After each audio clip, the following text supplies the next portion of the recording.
My sister said I did something bad that I did not do. She cried to my mom and dad. They made me leave the house with no shoes on. I was 15. A few weeks later, she was talking about it in a happy way. My mom heard her. My name is Kyle. I was 15 when this all happened. If you asked my family about me then, they would say I was a problem. My dad thought respect was a one-way street. You had to give him respect no matter what. If you didn't, you would get his loud yelling.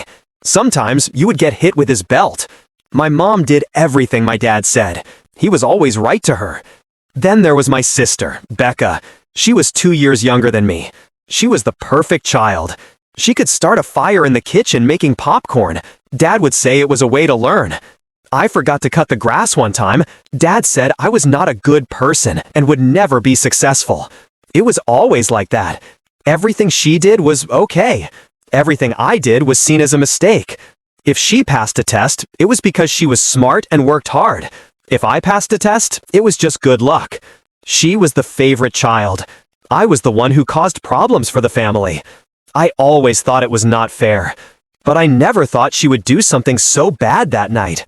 The night started like any other night. I was in my room. I was on my old computer. I was getting some music and not trying hard on my homework.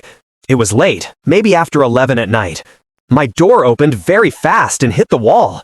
My mom and dad ran in like there was an emergency. My mom's face was red. My dad's forehead had big veins on it. My sister Becca was behind them. She was crying, but it was not real.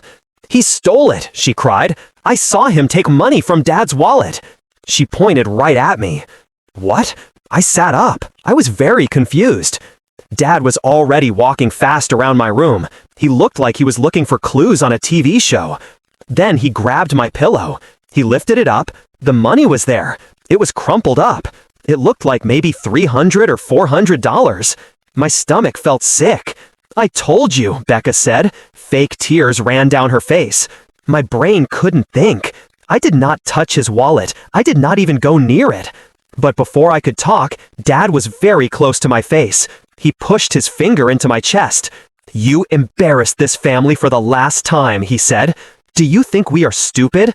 We know other things were missing before." I stood up fast. I shook my head. "That is not my money. She put it there. She is lying. Why would I take money? I have been saving all my money from babysitting and cutting grass. Ask the lady next door, Mrs. Novak."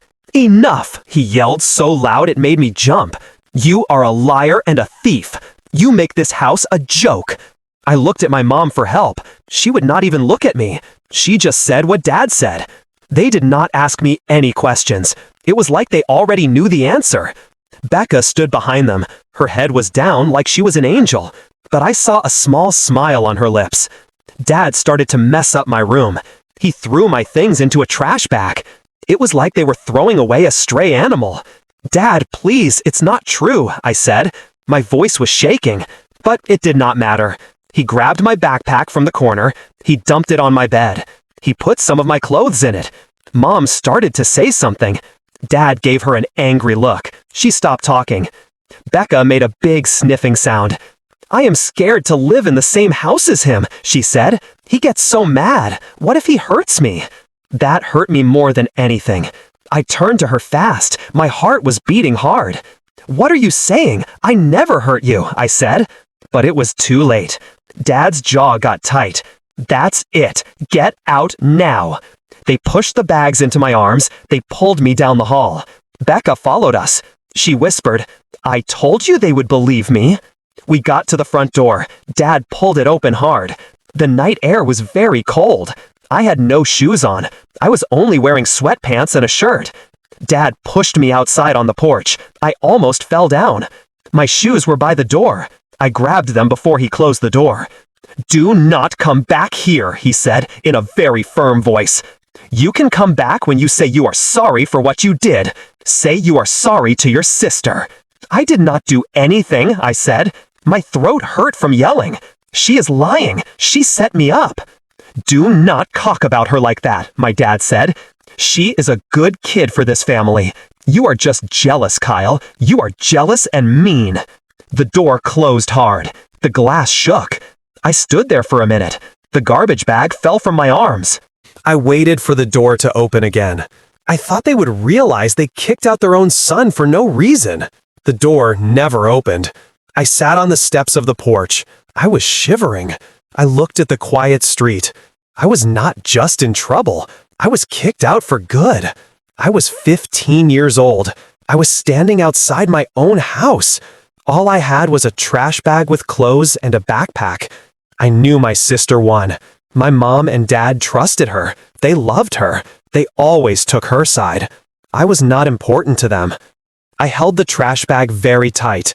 It felt like it was saving me. My chest felt so tight. It was hard to breathe. A part of me wanted to run back and bang on the door. I wanted them to listen to me. But another part of me knew it would not work. They already made their choice. I walked off the porch. I started to walk into the night. One thought was very clear in my head. They chose to believe her lies. They did not believe my truth. Then I knew I was not just the bad kid. I was already cut off from my family. The first night, I just walked around the block. My legs started to hurt. I did not know where I was going. It was late and very cold. I held my garbage bag. I looked like a kid who ran away from home. I thought about sleeping at the park, but the benches were wet from the water sprinklers. Then I had an idea. My friend Lindsay lived a few streets away. She was my best friend from middle school. I thought maybe her mom and dad would let me sleep there. Her eyes got big when she saw me. I was in my sweatpants and holding a garbage bag. She let me in fast. She asked me questions in a quiet voice. I told her my parents kicked me out. She did not seem surprised. She just looked sad. She gave me a blanket to sleep on the floor. She gave me some old pizza. I slept better that night than I had in a long time. Her mom was not as nice. The next morning, she talked to me alone. She was not mean to me. She was just direct. "Kyle, you can stay here for a few nights," she said. "But I do not have money to feed another person. You have to find another place to stay." I nodded my head. I acted like it was okay, but my stomach felt bad. On the third day, Lindsay's mom drove me to school. She told me I could not come back to her house. That was it. I put my garbage bag in my school locker. I acted like I had another place to go. After that, I started sleeping on friends' couches. One friend from school let me sleep on his couch for one night. Another friend let me sleep in his basement for one night. People did not want to get involved with my family problems. After about a week, I ran out of places to go. That is when I started sleeping anywhere I could. I slept behind the gas station. I found a spot near the big trash cans where the lights did not shine. I used to hide in the library until it closed, but the security guard found me after a few nights. He told me to leave. I tried to sleep in the school bathroom one time. I hid in a stall, but someone came in and saw my bag. People found out fast. Being hungry was worse than being cold. I had about $40 saved from my jobs cutting grass and babysitting. I spent the money fast on cheap food from a hamburger place and a snack machine. After that, I did not eat, or I just drank water from the water fountains.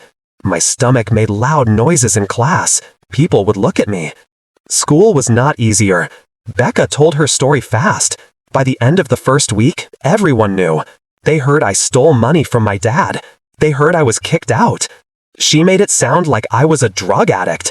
When I sat next to other kids, they would move their backpacks away from me. Teachers gave me long, mean looks. It seemed like they already heard bad things about me. I sat down in math class one day. A girl moved her notebook away from me.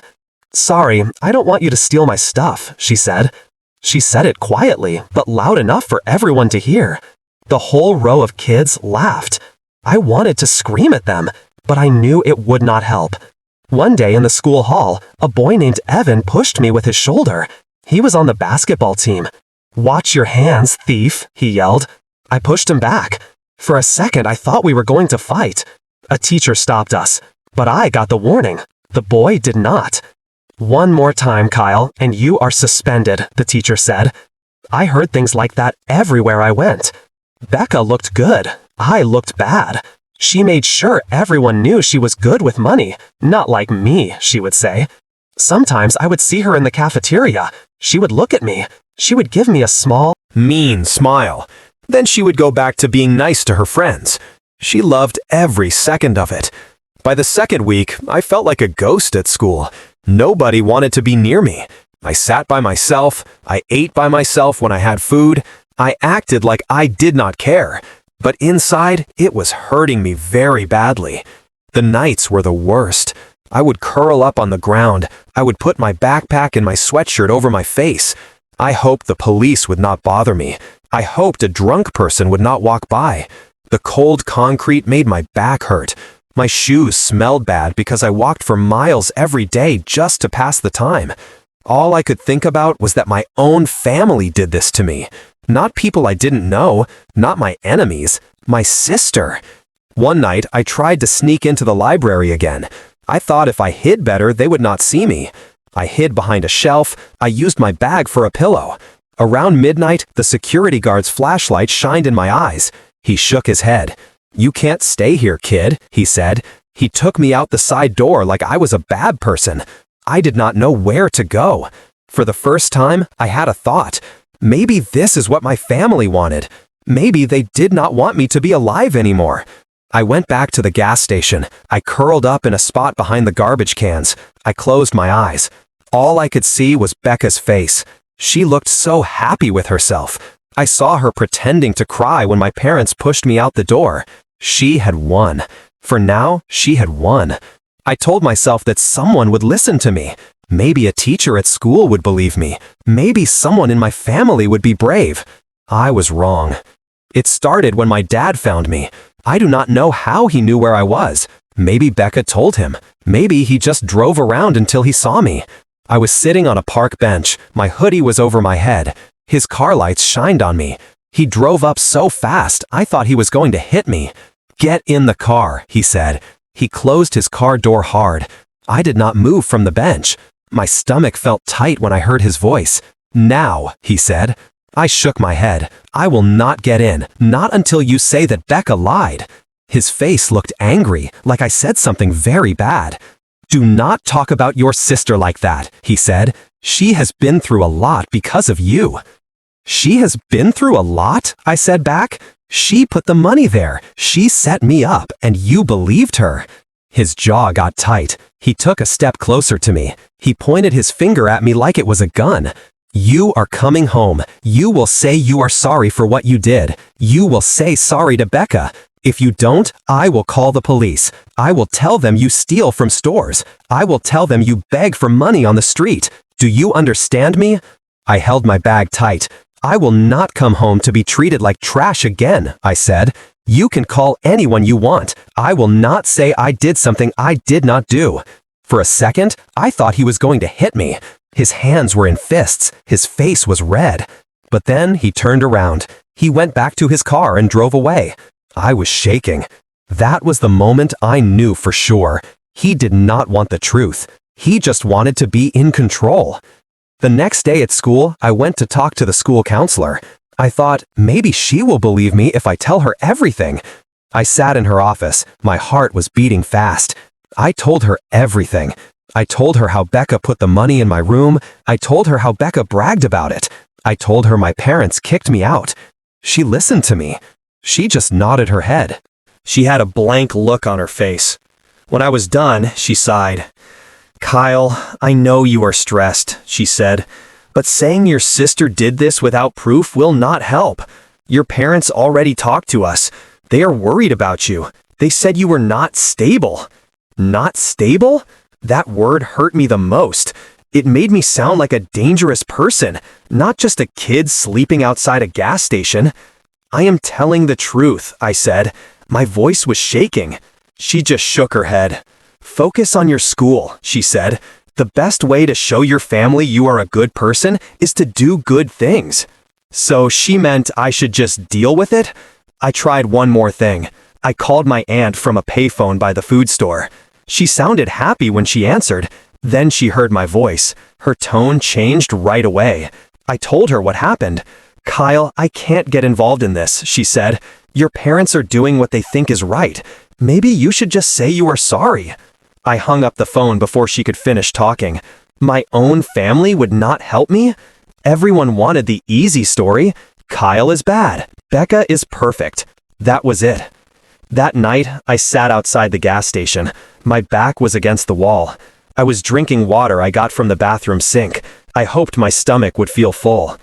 A bright sign with lights on it buzzed over my head. Cars came and went. No one saw me sitting there.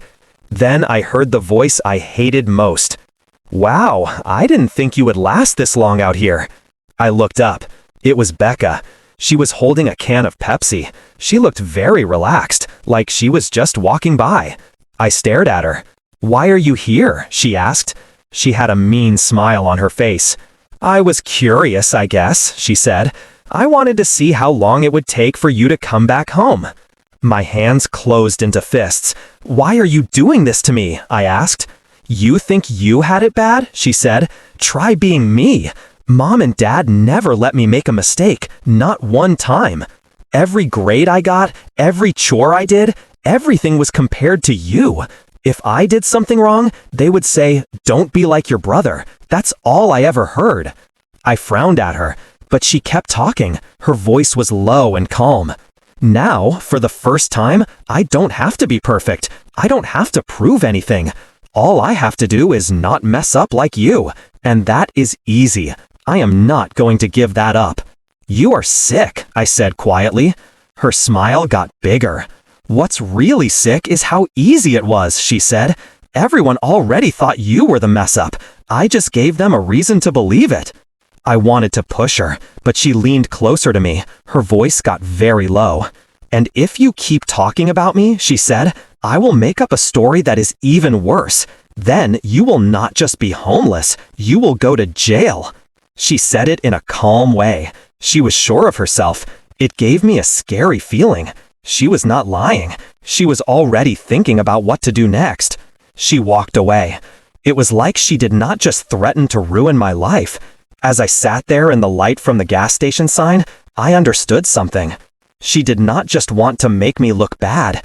She wanted to make me disappear. I thought about that for days. Every time I tried to sleep behind the gas station, I thought about it. Every time I walked around to waste the day, I thought about it. Becca was not just happy that I was gone. She wanted to erase me like I was never real.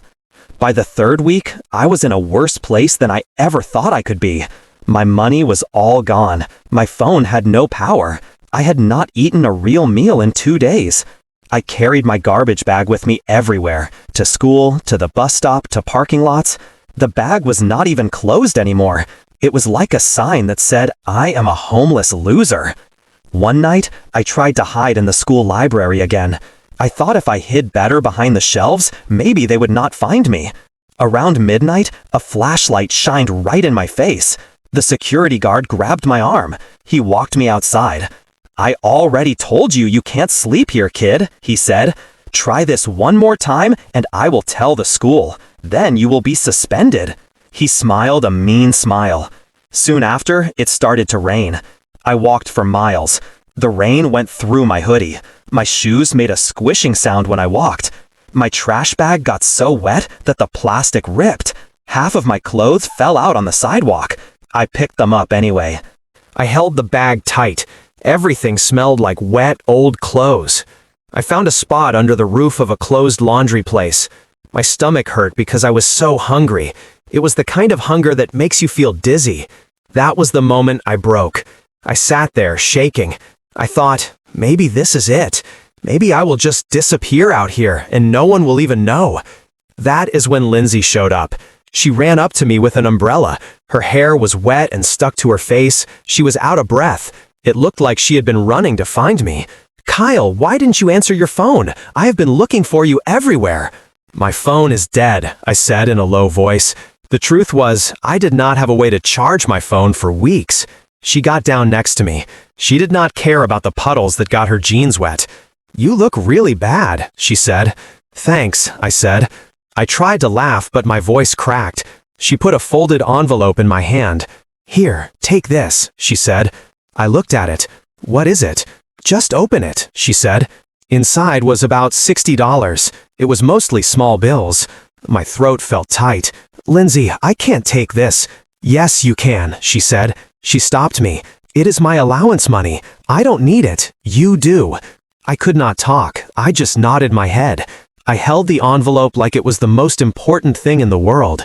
She looked around. She spoke in a quiet voice. There is something else, she said. Becca was bragging at a party. I heard her. She told people she put the money in your room. She said she set you up. I turned my head to her fast. She admitted it? Yeah, Lindsay said, but no one believed her.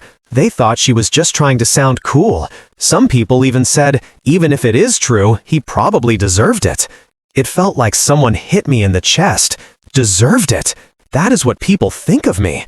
I stood up and walked back and forth under the roof. If I had someone to help me tell the truth, they might believe me, I said. It won't work, Lindsay said quietly. She is too popular. No one wants to make her mad. They all think you are a lost cause already. The quiet space between us said a lot. It was not just my parents. Everyone had given up on me. That night, I sat in the doorway of the laundry place. I was dripping wet. My clothes smelled bad. My stomach was hurting. I looked at the street. Something inside me got hard. If no one was going to help me, I had to help myself. Later that night, I washed up a little in a gas station bathroom. I took my wet garbage bag and started to walk. I was not nervous. I was not scared. I was just done with all of it. I walked onto my street. My chest felt tight. The house looked the same. White paint on the outside, flowers on the porch. The place where I grew up. But it was not my home anymore. I waited there for a long time. Rain dripped from my hood. Then I walked up the driveway. I was going to go through that door. I was going to make them listen to me. I did not care if they wanted to or not. I hit the door 3 times with my fist. It was so loud it hurt my knuckles. For a second, nothing happened. Then I heard footsteps. The door opened slowly. It was Becca. It looked like she was waiting for me. Her eyebrows went up. Her face turned into a mean smile. Well, look who came crawling back, she said. I pushed past her before she could stop me. My wet shoes made loud sounds on the wood floor. I am not here to stay, I said. I am here to talk. I heard my mom's voice from the other room. Kyle! A second later, she came into the room. She was drying her hands with a towel. Dad came in after her. His arms were crossed. His face was already red. Get out now, he said. No, I said. I was breathing hard. You are going to listen to me this time. You have believed her lies for too long. Tonight, you are going to hear my side. Dad took a step toward me. He was very tall over me. Watch your tone, he said. You don't get to just come into this house. And you watch your tone, I said. I said it louder than I wanted to. You threw me out with a trash bag because Becca cried and showed you some money. You never even asked me what happened, not one time. Because we know you, Dad said back in a sharp voice.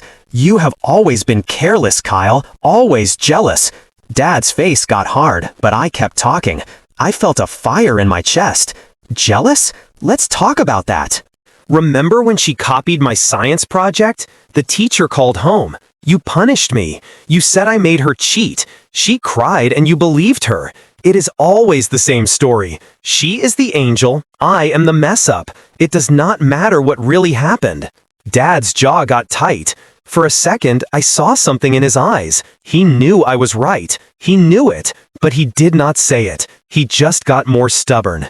He took another step closer. I could smell his aftershave and his anger. Don't you stand here and embarrass your family, he said. You have done nothing but cause problems for this house since you were a kid.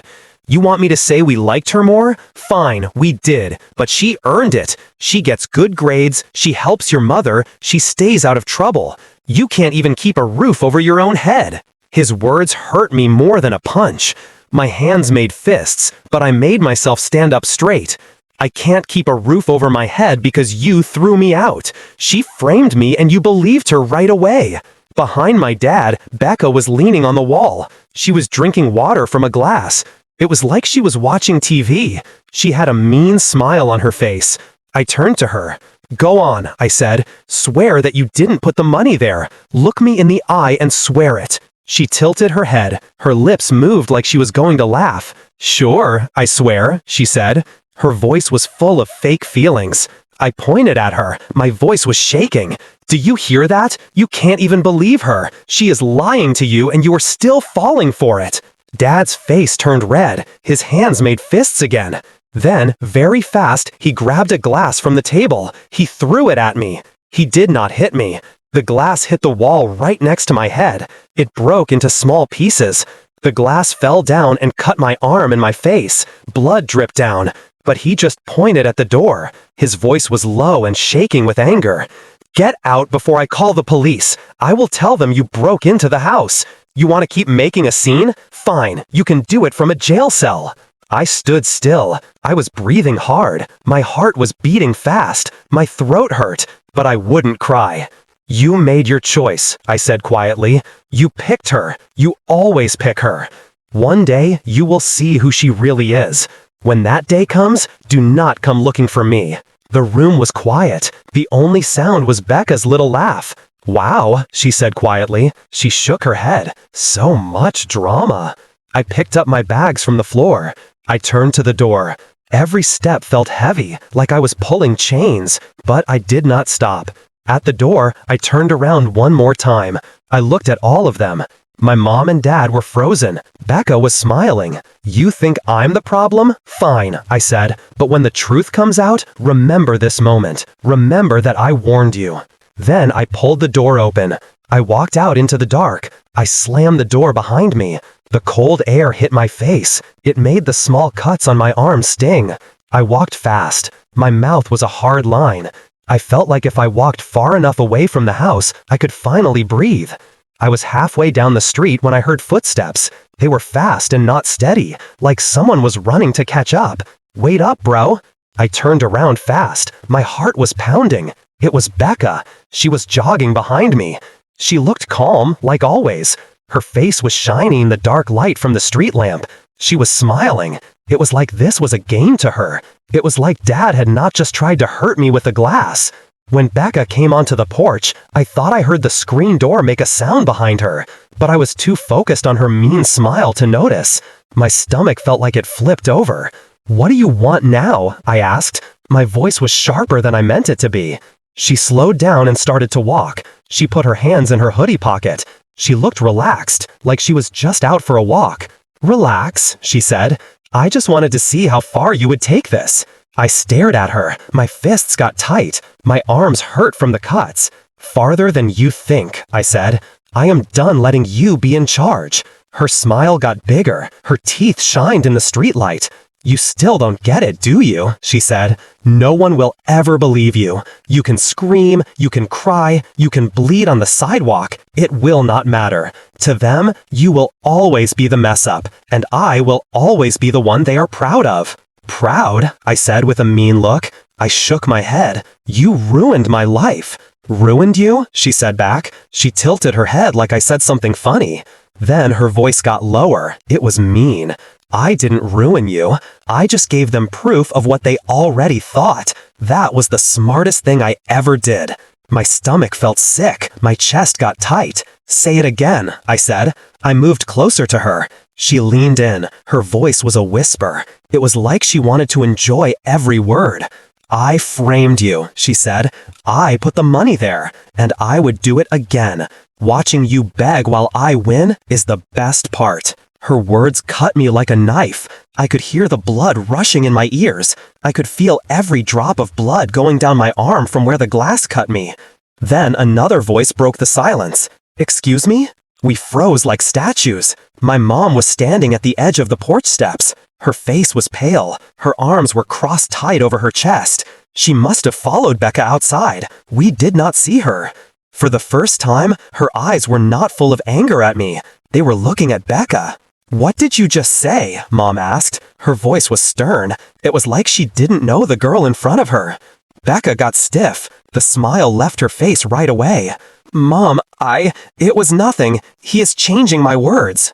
Don't lie to me, Mom said. She walked down onto the sidewalk. Her voice was shaking, but her face was very serious. I heard you, she said. You admitted it. You said you put the money there. For the first time in weeks, I felt something break open inside me. A small bit of hope. My chest felt tight. Words came out of my mouth before I could stop them. "You heard her, Mom. You finally heard her." Becca's mouth opened. Then it closed. There were no excuses, no fake tears, no fast lies. She was scared.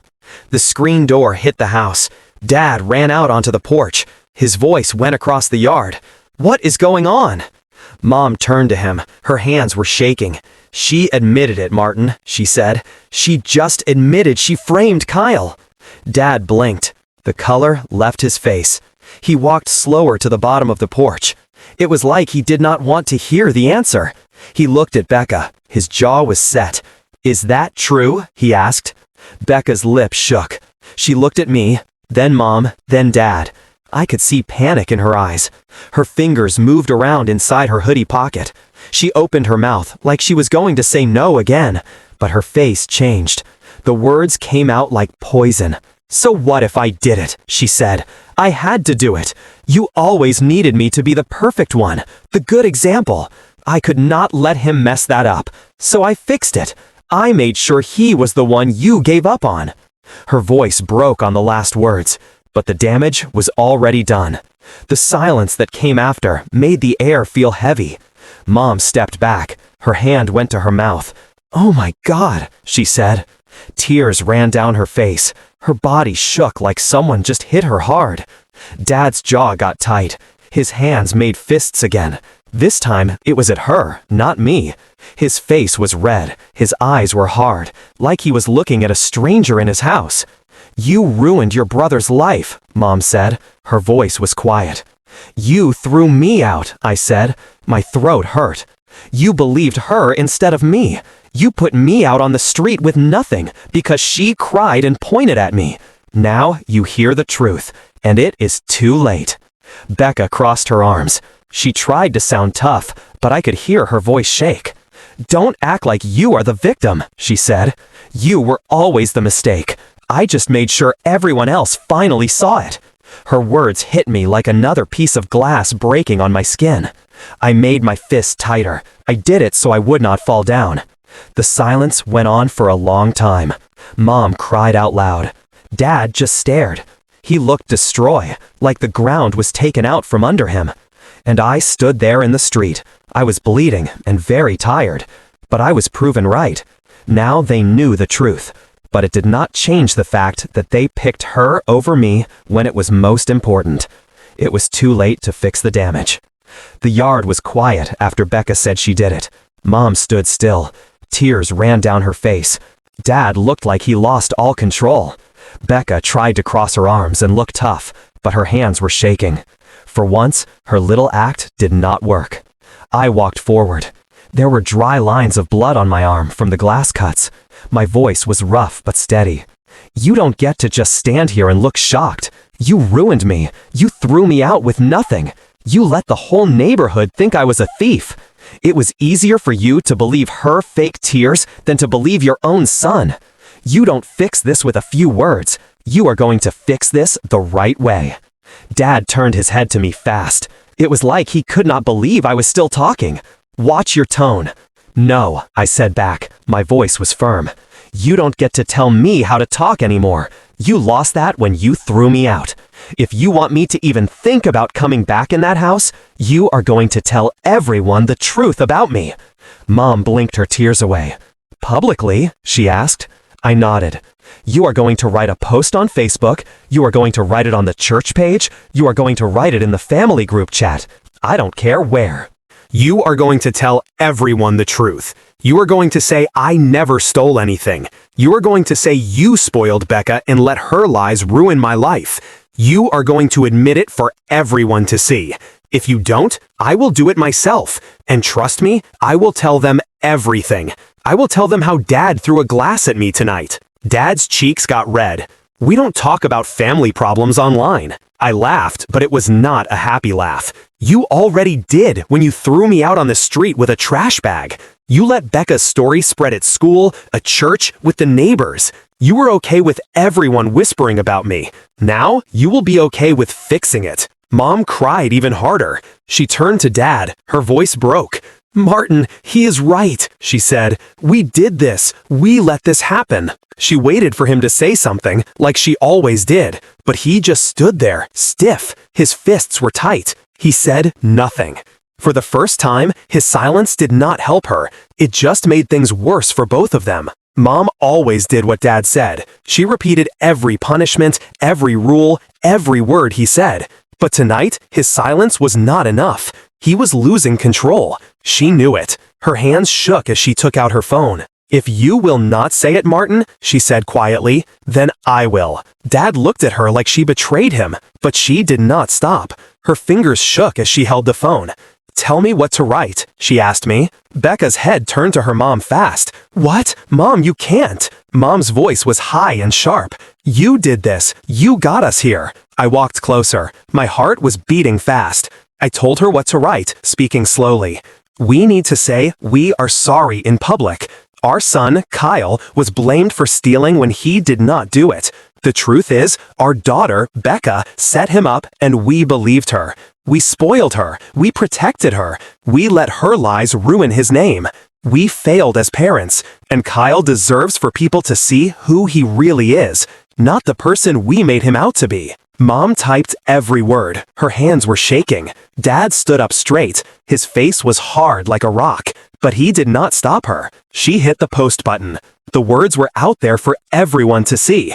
The damage could not be taken back. In a few minutes, her phone was making sounds. People were writing comments. Relatives, people from church, and even neighbors wrote things. We did not know. I am so sorry, Kyle. It takes courage to say this. Dad's face got pale as more and more comments came in. He knew he had lost all his control. Becca got very angry. You just ruined my life, she yelled. Everyone is going to hate me now. Dad turned to her. His voice was low and scary.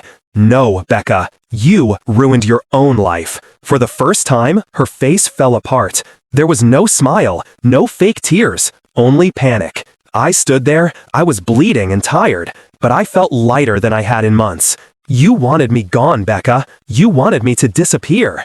Now your mask is gone. Everyone knows who you are. She stared at me. Her voice was shaky.